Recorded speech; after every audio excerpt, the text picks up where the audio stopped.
السلام عليكم ورحمة الله وبركاته.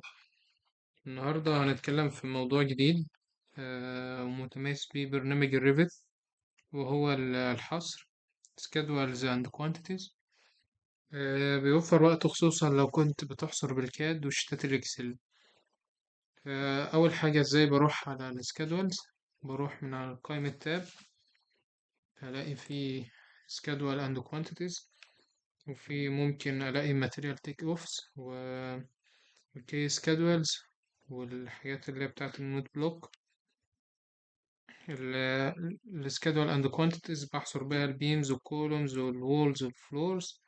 والماتيريال تيك اوفس بحصر بيها المواد كخرسانة أو تشطيب أو طبقات حوائط. والكي سكادولز لو في بيانات متكررة، تشطيب، تصنيفات، ونوت بلوك، الملاحظات اللي بتتكرر في اللوحات. فخلينا نعمل السكادولز اند كوانتيتيز. هخش عليها هلاقي في أول حاجة الفلتر ليست. وممكن هنا في أول حاجة إن أنا أعمل سيرش كاتيجوري. فهنا ممكن يبقى الفلتر تبقى كاتيجوريز لها علاقة بالاركتكتشر أو ميكانيكال أو كده، بس أنا هعملها للستراكشر، فجاب لي كل الكاتيجوريز المرتبطة بالستراكشر. ايه الحاجة اللي أنا عاوز أحصرها؟ أنا ممكن عاوز أحصر في عندي كل الكاتيجوريز دي، beams و floors و structure columns foundations structure rebar. فأنا هحصر ال structure columns. بعد كده أقول له أوكي. بعد كده هيخش في قائمة fields ديت اللي هي البروبرتيز اللي أنا بحصر بيها. عندي مثلا كل الفيلدز دي، فأنا بختارها، بعمل عليها select، ومن السهم ده بحطها إن أنا أختارها إن أنا أحصر بيها. فأنا هحتاج مثلا الفوليوم، هروح أعمل على السهم ده فأد بارامتر هيجيبه معايا. وبعد كده ممكن توب ليفل، وممكن بعد كده نشوف مثلا البيز ليفل.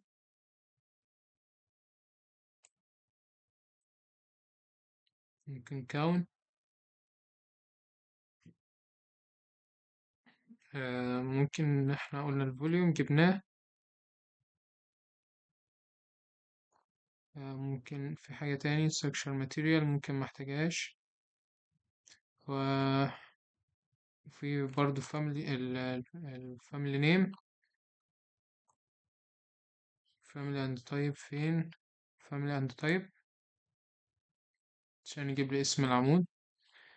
بعد كده من هنا ان انا بعرف احط حاجة قبل حاجة، فانا ممكن اخلي اول حاجة family and name من move parameter up، او ممكن اعمله move parameter down. وبعد كده ممكن الفوليوم تبقى اخر حاجة. وبعد كده توب ليفل بيز ليفل. تمام. نبقى نتكلم ازاي نعمل نيو بارامتر والاد بارامترز وان انا اعمل معادلة برضو للبارامتر، ان انا ادخل البارامترز مع بعض في نفس المعادلة فيعملوا بارامتر جديد وكومباين بارامتر. بعد كده اقول له اوكي. ممكن اخش على فلتر، بس انا اعمل اوكي الاول اشوف الجدول. فلاقيه جاب لي في ثانية كل الاعمدة الموجودة عندي في المشروع. هنا الفاميلي اند تايب، ممكن اكبر كده، والتوب ليفل، البيز ليفل، الكاونت، الحجم بتاع كل عمود، سمى لي اسم الجدول. ممكن اغير اسم الجدول. وبعد كده ممكن برضو اعمل سيلكت على عمود واعمل له هايد او ديليت او ريسايز او انسيرت. وبعد كده هلاقيه جاب لي كل الاعمدة من اولها لاخرها. خلينا نخش بعد كده على الفلتر. ممكن بقى اجيب الجدول اللي كنت شغال فيه من هنا، فلتر، فيجيبوا لي الفيلز اهي والفلتر. اقول له فلتر الاعمدة من خلال الفاميلي اند تايب مثلا، اللي هي لو في عندي اكتر من عمود يجيب لي عمود معين. أنا عندي مثلا أنا كله أصلا موجود عمود واحد، أو ممكن أخليها من خلال يجيب لي مثلا الأعمدة اللي التوب ليفل بتاعها ليفل واحد بس، ما يجيبش ليفل اتنين ولا تلاتة ولا أربعة. أقول له أوكي، فلاقيه جاب لي كل الأعمدة اللي في ليفل واحد بس. وبعد كده هلاقي ممكن أرجعها تاني خلاها none.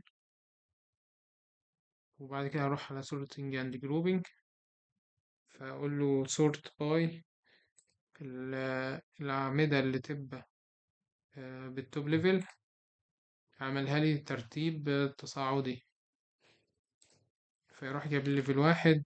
وهنا بيعمل الواحد العشرة قبل ولا بعد الواحد ده في خمسة بيجيبها ترتيب تصاعدي توب ليفل، بعد كده ستة، بعد كده سبعة، بعد كده تمانية. وممكن أعمل كمان descending، فيروح جايب لي ليفل تمانية وبعد كده سبعة وبعد كده ستة. وبعد كده في عندي أنا ممكن أحط header وفوتر، فيروح عامل لي كل ليفل لوحده، وحاطط لي بيقول لي اللي ليفل 8 ده جدوله، وفي آخر الجدول بتاعه ليفل 8 عددهم 66 عمود، ده الفوتر. واللي فوق هيدر، ده الهيدر هو ليفل 7، والفوتر هما في الآخر وعددهم 66.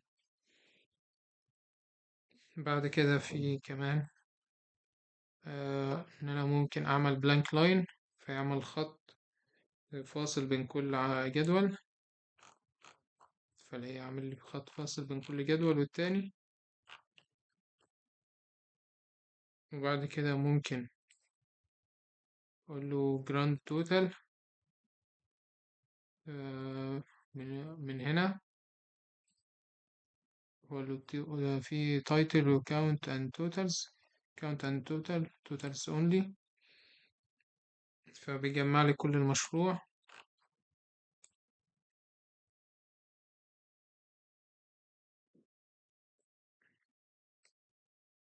وبعد كده في إن أنا أعمل من خلال برضو sorting and grouping itemize ديت، بيقول أنا أما بفعلها بخليه يظهر لي كل حاجة بتاعتي item item. إنما لو شلتها هيروح مجمع لي الليفل 8 كلاته في جدول لوحده، وعددهم والكاونت وكده والفوليوم فاريس. إنما لو خليتهم يفردوا، أخليه أقول له itemize، خليهم لي item فيروح مفرده. في بعد كده الفورماتنج،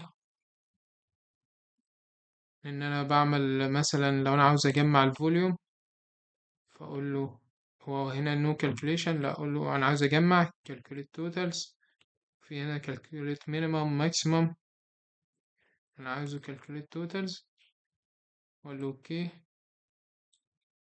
فأنزل تحت ألاقيه بيجمع لي، يعني هنا ليفل، خلينا نجيبها من الأول. الليفل ده 25 متر مكعب خرسانة، واللي بعد كده بيجمع لي ده 25، وهكذا.